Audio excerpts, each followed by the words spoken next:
Morning humiliation. The chrome corridors of Celestial Research Station Omicron 7 gleamed under artificial lights that mimicked the warmth of a G-type star.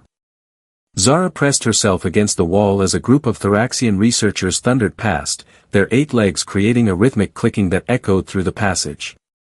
At 3 feet 8 inches, she was constantly in danger of being trampled by the galaxies, standard-sized species. "Watch where you're going, little one," one of them chittered without looking back. Zara's luminescent skin flickered from its usual soft violet to an embarrassed deep purple. For the 1000th time since joining the station's elite scientific team, she wondered if her credentials from the Luminary Institute of Advanced Physics meant anything at all to these people. Her tablet, specially modified to fit her smaller hands, displayed her latest calculations on gravitational field manipulation. The data was revolutionary. She knew it. But getting anyone to actually listen was another matter entirely. The morning briefing room was designed for comfort, if you were between 6 and 9 feet tall. Zara climbed onto a chair that left her feet dangling inches above the floor. Around the massive conference table sat the station's senior researchers, 3 Thoraxians, 2 Velconian giants whose heads nearly touched the 12-foot ceiling, a crystalline prismari named Kelvik whose faceted body refracted light in dizzying patterns, and Dr. Venn, the station director, a serpentine Azoth whose coiled body took up 3 seats. "Let's begin," Dr. Venn hissed, his forked tongue tasting the air. "We have much to discuss regarding the gravitational anomalies in Sector 47b. Zara raised her hand, her small fingers barely visible above the table's edge. Dr. Venn's multifaceted eyes slid past her. "Kelvik, your report."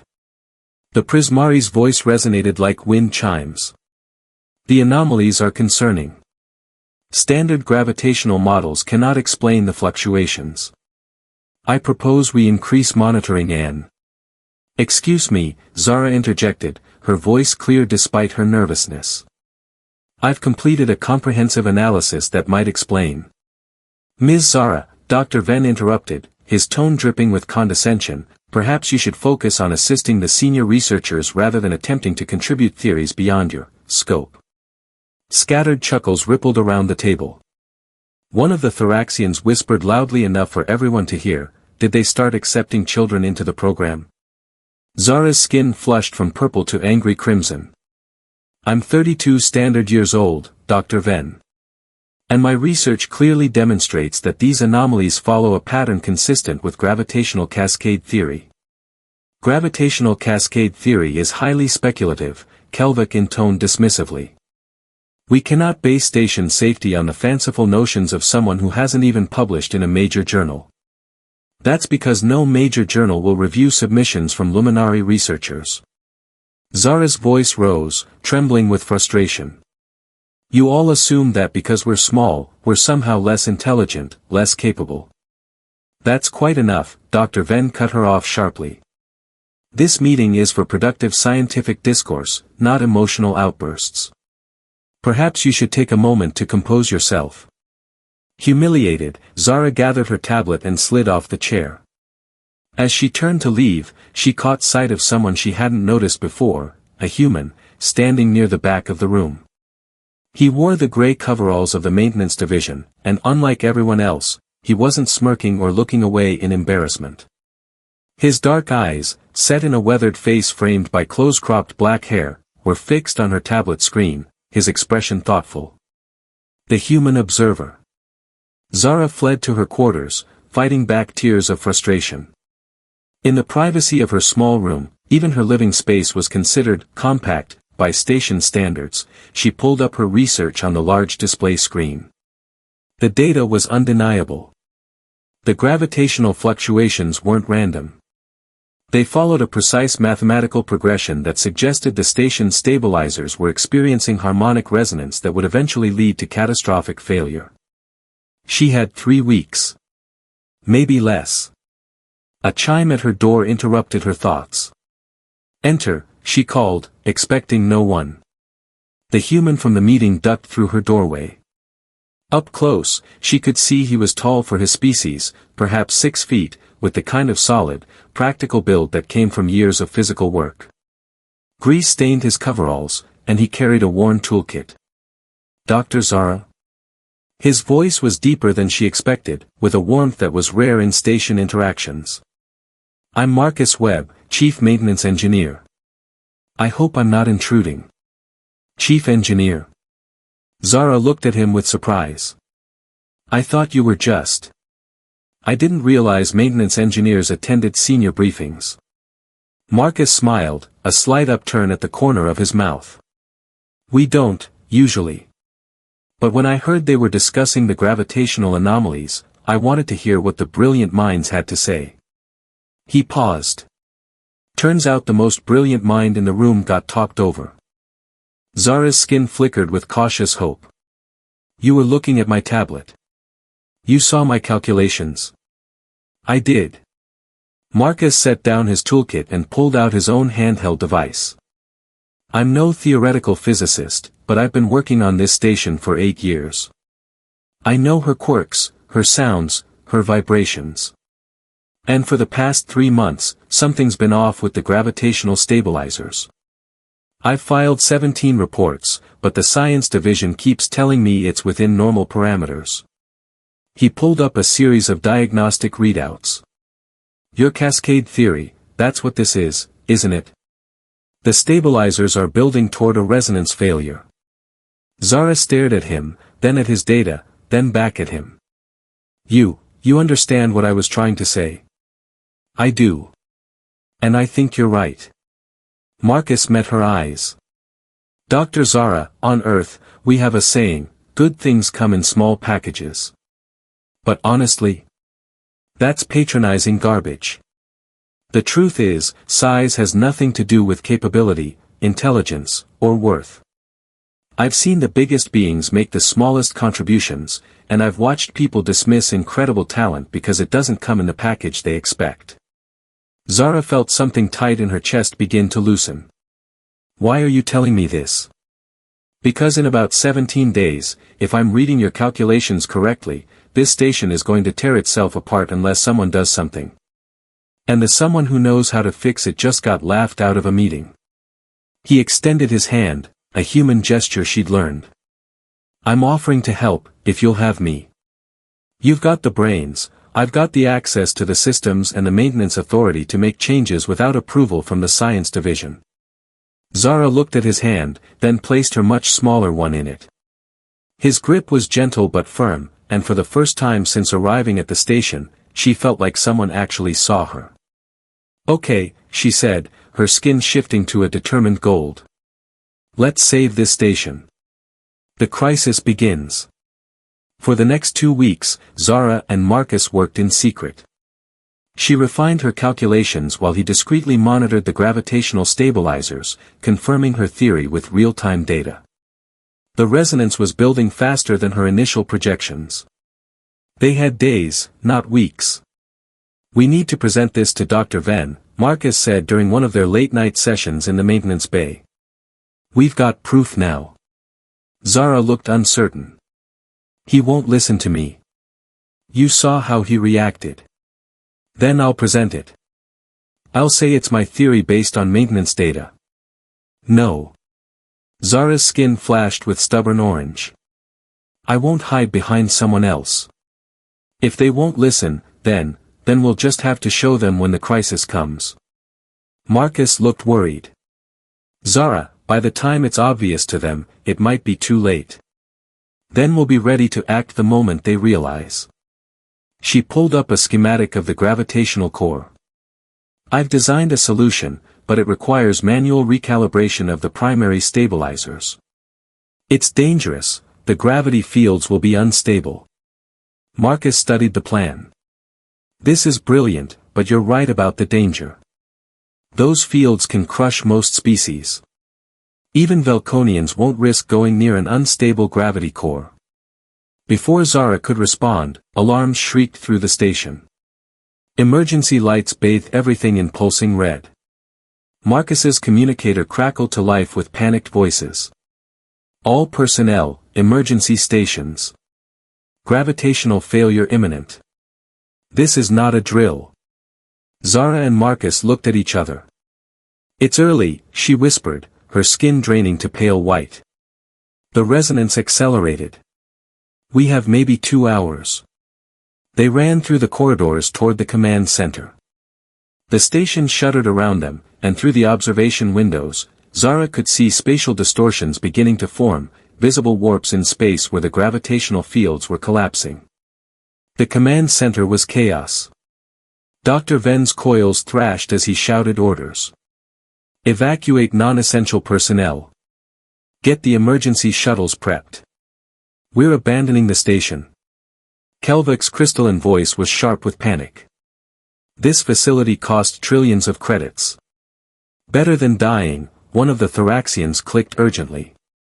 Marcus pushed forward. Dr. Ven. We can fix this. Fix it? Dr. Ven whirled on him. Webb, this isn't a leaky pipe. The gravitational stabilizers are in cascade failure. Nobody even understands why. I do. Zara stepped forward, her small voice somehow cutting through the chaos. It's harmonic resonance in the primary stabilizers. I predicted this 2 weeks ago, but nobody would listen. Dr. Ven stared at her. You predicted this? She did, Marcus confirmed. And she has a solution. Impossible, Kelvik interjected. The gravitational core is completely unstable now. No one can get close enough to make adjustments without being crushed. Zara pulled out her tablet, hands steady despite her fear. Not impossible. Difficult, yes. But I can do it. I've designed a recalibration sequence that will stabilize the resonance, but someone needs to manually input the adjustments at the primary control node inside the gravity well. Dr. Ven's expression was desperate. Even if your theory is correct, entering an unstable gravity well is suicide. The forces would tear apart anyone who tried. Not anyone, Marcus said quietly, looking at Zara. She's from a high-gravity world, isn't she? Against all odds. All eyes turned to Zara. Her skin rippled through a spectrum of colors as she faced the assembled senior researchers who had dismissed her for so long. Luminera Prime, she said softly. My homeworld has a gravitational field 53 times Earth standard. What you consider crushing force, we consider home. Stunned silence filled the command center. One of the Velconians, supposedly one of the strongest species in the galaxy, whispered in awe, 53 times. That's impossible. Nothing that small could survive. We're not small, Zara interrupted, her skin shifting to fierce crimson. We're compressed. Every cell in my body is adapted to pressure that would kill any of you instantly. Our bones are denser than starship hull plating. Our muscles, despite our size, generate force proportional to the gravity we evolved in. She looked directly at Dr. Ven. You dismissed me because I'm short. But I'm short because I'm built to withstand pressure that would crush you like an empty can. Marcus stepped beside her. I'll go with her. Someone needs to monitor the systems from outside the gravity well. You can't, Zara said firmly. The outer perimeter will still have forces far beyond human tolerance. Then I'll wear an exosuit. I'll work up to the edge of what's survivable. He looked at her with absolute confidence. You're going to need backup, Dr. Zara. And I'm not letting you do this alone. Dr. Ven's eyes darted between them, then to the displays showing the station tearing itself apart. Another violent shudder ran through the structure. Do it, he hissed. Both of you. Save this station. They ran. The gravitational core was located in the deepest part of the station, a spherical chamber 500 meters in diameter. At its center floated the primary stabilizer array, suspended in a carefully controlled gravitational field that, at the moment, was anything but controlled.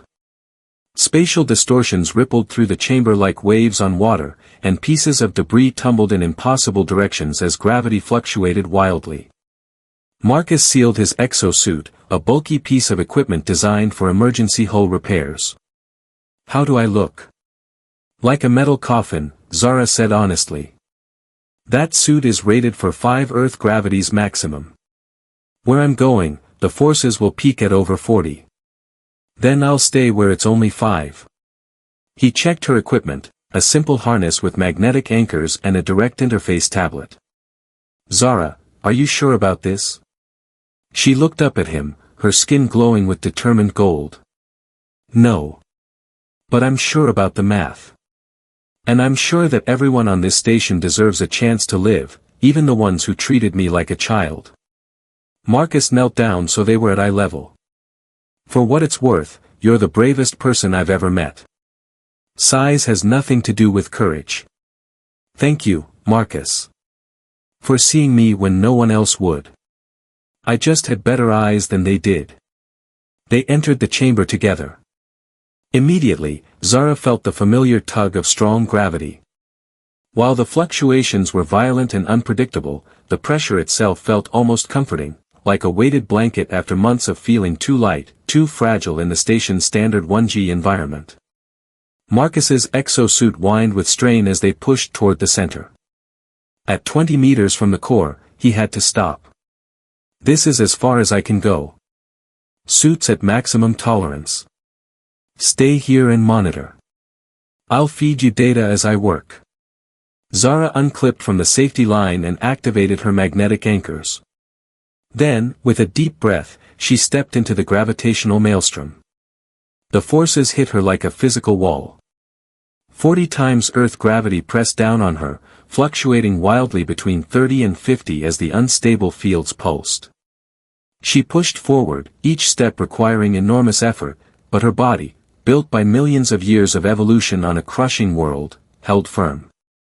Through her suit's visor, Marcus watched in awe as Zara moved through gravity that would have instantly killed him, her small form somehow impossibly strong. She reached the primary control node, a crystalline interface that pulsed with erratic energy, and began her work. I'm in, her voice crackled through the comm, starting recalibration sequence. This is going to take approximately 12 minutes. You've got this, Marcus encouraged, monitoring his displays. Resonance is at 73%. It hits 85, and the whole station goes. Outside the chamber, on the command center displays, everyone watched. Dr. Ven's coils were frozen. Kelvik's crystalline body had gone completely still. They could see the tiny figure of Zara working at the core, moving with precision and purpose while gravity strong enough to compress steel into a ball swirled around her. Incredible, one of the Thoraxians whispered. I've never seen anything like this. In the chamber, Zara's fingers flew across the interface. The calculations she'd spent weeks perfecting flowed through her mind with crystal clarity. Adjust the harmonic frequency of stabilizer 3. Increase the phase variance in stabilizer 7. Create a counterwave to disrupt the resonance cascade. Sweat beaded on her luminescent skin, not from the gravity, she could handle that for hours, but from the mental strain of performing complex calculations while racing against time. Resonance at 79%, Marcus called out, his voice tight with tension. Almost there, Zara responded, her hands never stopping. Just need to, yes. Counterwave initialized. Marcus, on my mark, you need to engage the emergency dampeners from your position. Standing by. Zara made the final adjustment, her small fingers dancing across controls designed for species 3 times her size. Mark.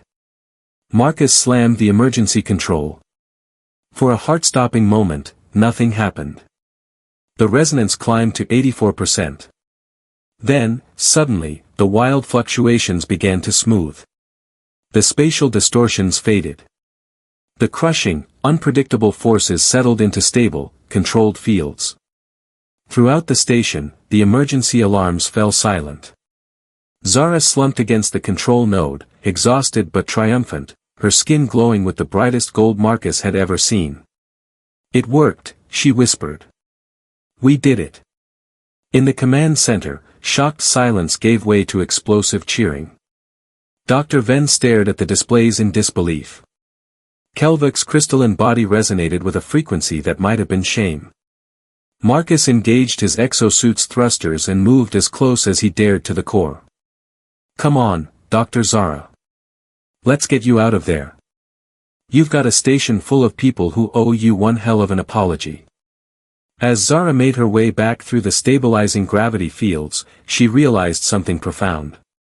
She had just done something that no Thoraxian, no Velconian, no Prismari, and no Azoth could have accomplished.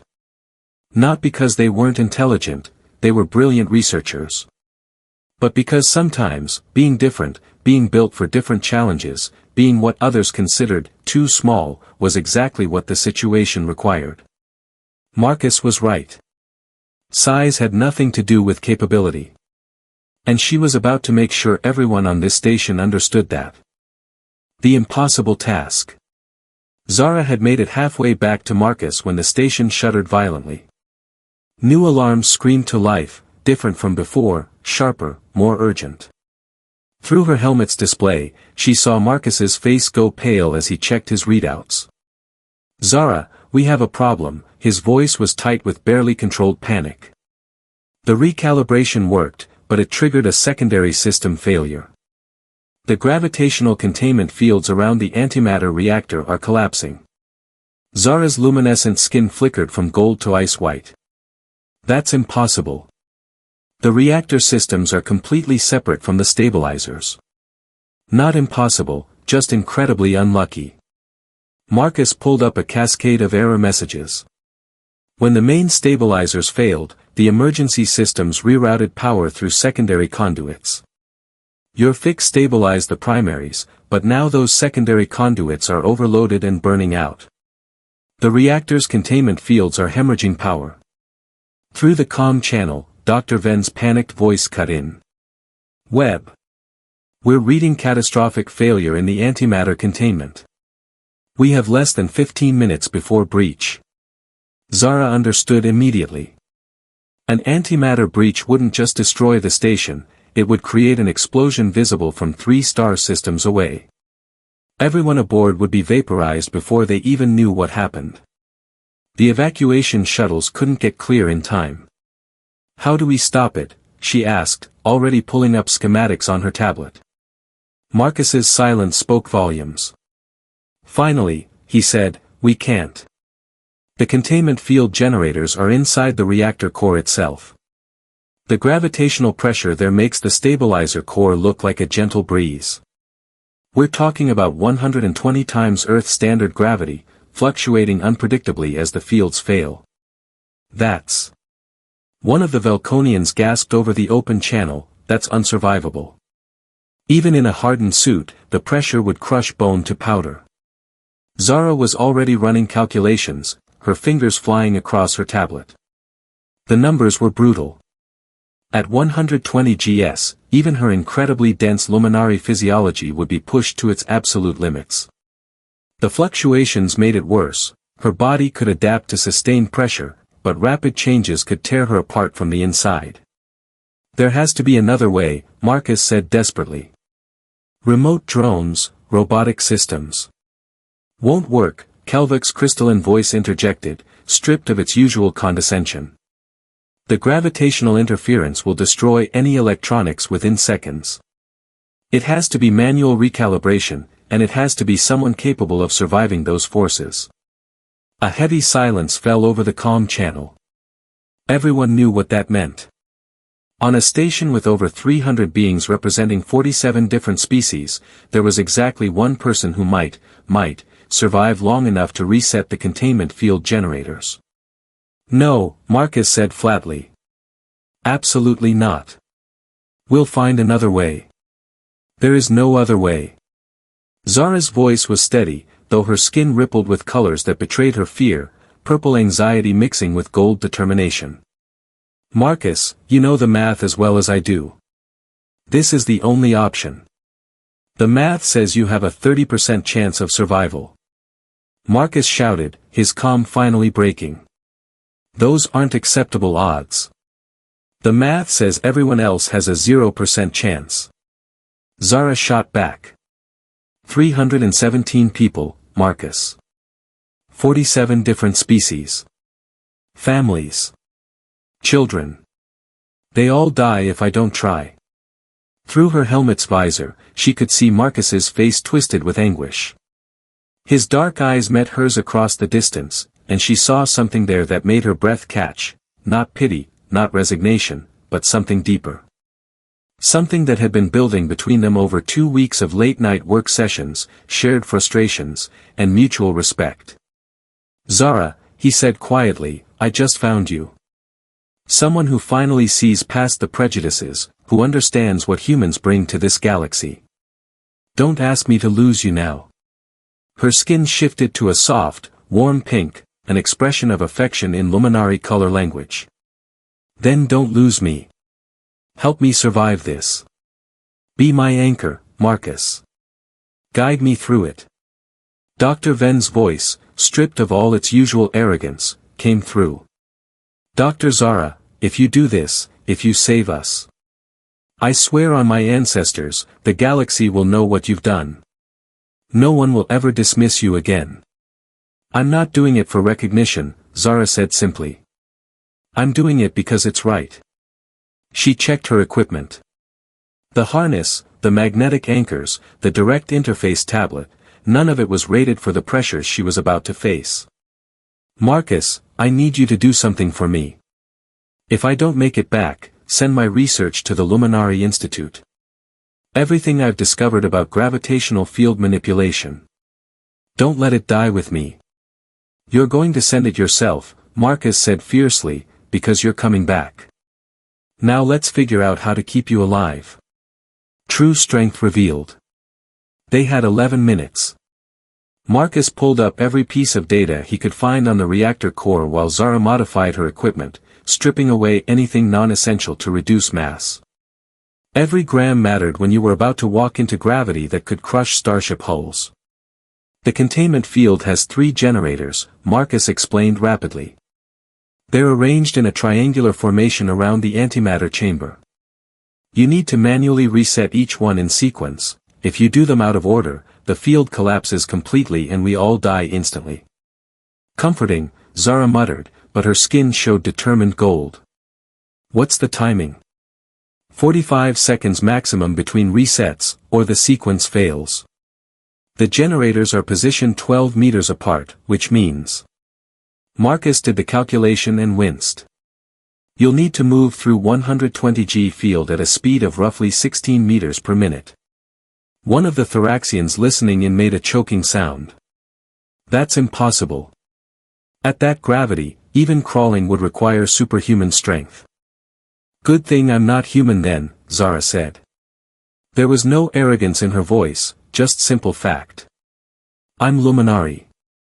My people have been doing the impossible since before most of your species discovered fire." She sealed her helmet and checked her oxygen supply. 6 minutes of air, more than enough, if she survived.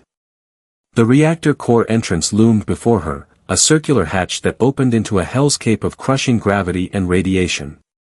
"One more thing," Marcus said. "The gravitational fluctuations follow a pattern. I've been analyzing the data, and there's a rhythm to it, peaks and valleys every 8.3 seconds. If you time your movements with the valleys, you might reduce the peak forces to, maybe 90 or 95 Gs. Still enough to kill most beings instantly." Zara appreciated his effort to help, even if the numbers were terrifying. "But it gives me a better chance." "Thank you, Marcus." "Zara, wait." His voice was urgent. "Before you go in there, humans have another saying. Fortune favors the bold. You're the boldest person I've ever met. Come back to me, okay?" Her skin flushed that soft pink again. "Okay." She entered the reactor core. The difference between 40 Gs and 120 Gs was like the difference between swimming and being crushed in the deepest ocean trench. The moment Zara crossed the threshold, the pressure slammed into her with the force of a colliding starship. Her legs buckled. Her vision blurred. Every bone in her body screamed in protest. But she didn't break. Luminary bones were crystalline matrices, compressed over millions of years of evolution into structures stronger than any known alloy. Her muscles, though small, contained density ratios that defied conventional biology. Every cell in her body was a masterpiece of efficiency, designed to function in gravity that would reduce other species to red smears. She took one step. Then another. Each movement was agony, but her body held. Through the helmet's visor, she could see the first containment field generator, its surface crackling with dangerous energy as it failed. 45 seconds, Marcus reminded her. You can do this. The gravity fluctuated wildly. She felt it spike to what must have been 140 gs, and for a terrifying moment, she thought her legs would simply snap. But the valley came, dropping to 90, and she lunged forward, covering precious meters. On the command center displays, everyone watched in silent awe. They could see the gravitational readings, the impossible numbers that should have meant instant death. Yet there was Zara, moving through forces that would have crushed them like insects, her small form somehow enduring what physics said was impossible. How is she doing this? One of the Velconians whispered. Our people are 3 times her size, with reinforced skeletal structures, and even we couldn't survive 10 seconds in those conditions. Dr. Venn watched the displays, his serpentine body absolutely still. Because we've been fools, he said quietly. We saw her size and assumed weakness. We never asked why a species would evolve to be so small, so dense, so compressed. She's not weak. She's concentrated power. In the reactor core, Zara reached the first generator. Her hands, though trembling with strain, moved with practiced precision across the control interface. The reset sequence required a specific combination of inputs, and even in this crushing gravity, her mind remained crystal clear. Years of studying in Luminara Prime's harsh conditions had trained her to think under pressure, literal, crushing pressure. First generator reset, she gasped. Moving to second. 38 seconds, Marcus called out. The second generator was 12 meters away, but those 12 meters felt like 12 kilometers. The gravity spiked again, and this time Zara felt something in her left arm give way, not a break, but a deep tissue injury that sent waves of pain through her nervous system. She cried out but kept moving, dragging herself forward with her right arm and both legs. Zara. Marcus's voice was raw with concern. I'm fine, she lied through gritted teeth. Just, keep, timing. She could feel her body beginning to fail. Even luminary physiology had limits, and she was rapidly approaching hers. Her vision darkened at the edges. Her lungs struggled to expand against the immense pressure. Blood vessels in her eyes burst, flooding her vision with pink. But she reached the second generator. Her fingers, now moving more on muscle memory than conscious thought, input the reset sequence. The generator hummed back to life, its failing field stabilizing. Second generator reset, she whispered. One more. 29 seconds, Marcus said. Zara, your vitals are critical. Your heart rate is through the roof, blood pressure is. I know what my body is doing, she snapped, then immediately regretted it. Sorry. I need to focus. The third generator seemed impossibly far away. 12 meters. Might as well be 12 light years. Her legs were on fire, her arms useless weights. The gravity showed no mercy, fluctuating between 90 and 130 gs in a rhythm that would have been beautiful if it wasn't trying to kill her. She thought about her homeworld, Luminara Prime, where purple storms raged under crushing gravity and her people built cities that defied physics. She thought about every person who had ever dismissed her, laughed at her, told her she was too small to matter. And she thought about Marcus, the human who had seen past her size to recognize her worth. 1 meter. Another. The generator was so close now. 15 seconds, Marcus counted down. You're almost there. 10 seconds. Zara's body was shutting down. She could feel organs beginning to fail, her incredibly resilient biology finally reaching its breaking point. 5 seconds.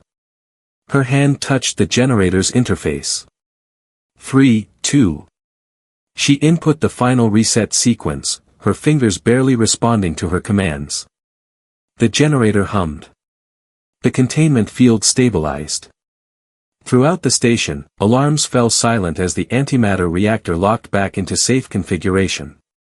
1. Marcus finished. Zara, you did it. The containment is stable.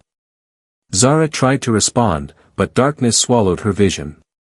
The last thing she felt before unconsciousness claimed her was the crushing gravity beginning to ease as the emergency systems kicked in, and the distant sound of Marcus screaming her name. The rescue. Marcus didn't wait for authorization. The moment the reactor core's gravity began stabilizing, he activated his exosuit's emergency overrides and plunged into the core. Alarms screamed at him as the suit's systems protested the strain, but he didn't care. Zara was in there, and she wasn't responding to calm. Webb, what are you doing? Dr. Venn shouted. The core isn't fully stabilized yet. Then I suggest you stabilize it faster. Marcus snarled back. The gravity in the core had dropped to 40 gs, still enough to kill an unprotected human, but his exosuit could handle it for a few minutes. He found Zara collapsed near the third generator, her small body crumpled like a broken doll. Her suit's medical readouts were a nightmare of red warnings. Medical team to reactor core access immediately. Marcus called, gently lifting Zara. Even through the exosuit's reinforced arms, he could feel how dense she was. Her 3'8" frame weighed nearly as much as a full-grown Velconian. Dr. Venn was waiting at the core entrance with a full medical team. They rushed Zara to the infirmary, Marcus right behind them despite his own suit's warnings about stress damage and power depletion. The head physician, a multi-tentacled meridian named Dr. Quill, worked frantically. I've never treated a luminari before, she admitted. Their physiology is completely foreign to me. Bone density is off my charts, organ structure is nothing like our medical databases.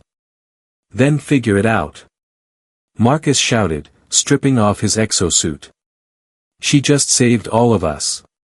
Hours passed. Marcus refused to leave the infirmary, pacing back and forth while Dr. Quill and her team worked.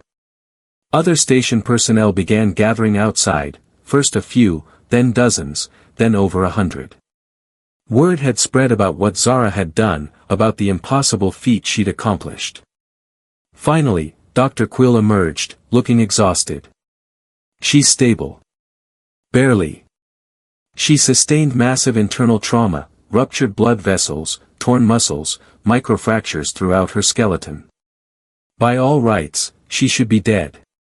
But her cellular regeneration is remarkable. I've never seen anything like it. Can I see her? Marcus asked. Dr. Quill nodded. She's unconscious, but stable. Just, don't expect her to wake up anytime soon. Her body needs time to heal. Marcus entered the private recovery room. Zara looked impossibly small in the medical bed, surrounded by monitors and treatment equipment. Her skin had faded to a pale, washed-out violet, and her breathing was shallow but steady. He pulled a chair close and took her hand, so small, yet so incredibly strong. You did it, he whispered. Everyone's alive because of you. The whole station is talking about nothing else. You're a hero, Zara. Her hand twitched in his, but she didn't wake. Marcus stayed by her side through the night. Other visitors came, Dr. Venn, Kelvik, the Thoraxians who had mocked her, even the Velconians who had dismissed her research.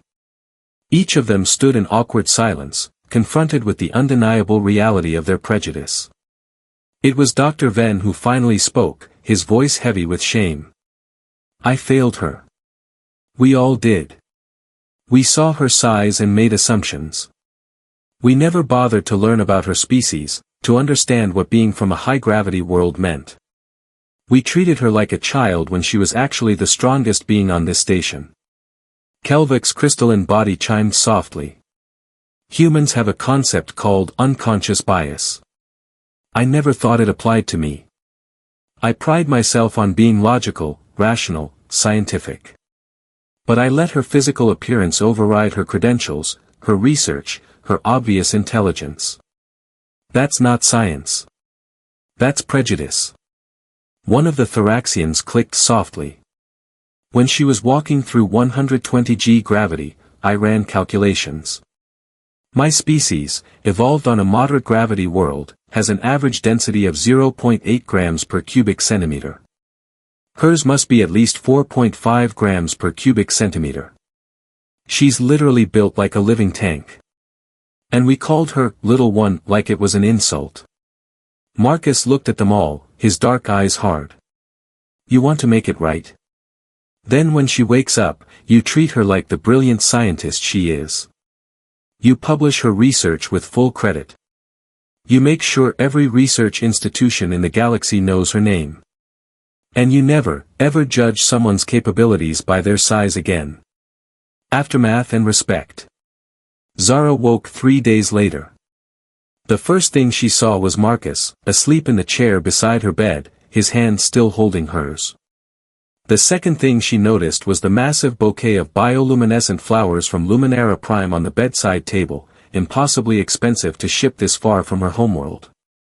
Marcus? Her voice was raspy from disuse. He jerked awake, his eyes going wide. Zara. You're awake. How do you feel?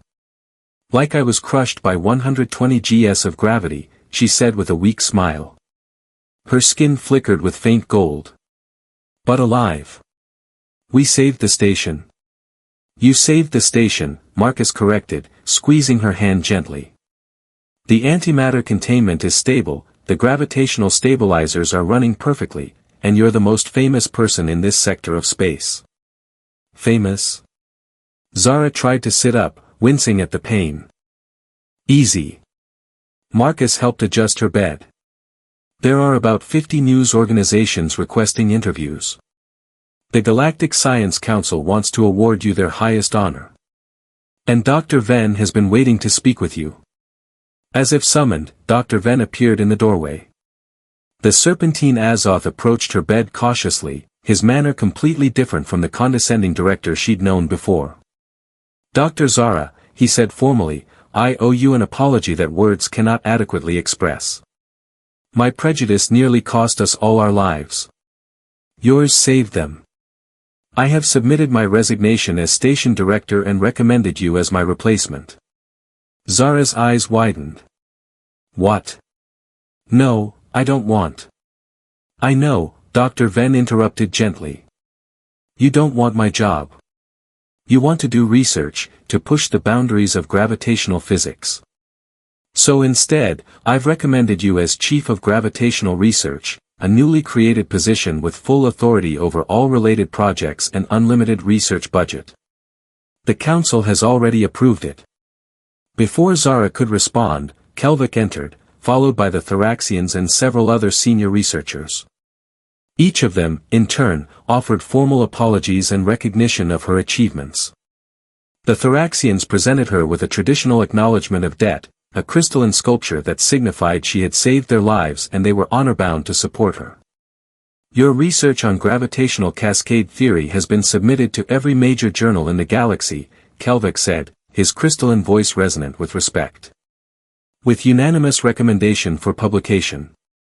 Your name will be in the textbooks, Dr. Zara. As the visitors left, promising to return when she was stronger, Marcus remained. Zara looked at him, her skin shifting through a rainbow of emotions. This is overwhelming, she admitted. A week ago, nobody would listen to me. Now they're offering me directorships and awards. You earned it, Marcus said simply. You proved that strength has nothing to do with size, that courage is measured in actions, not stature. You taught this entire station a lesson they desperately needed to learn.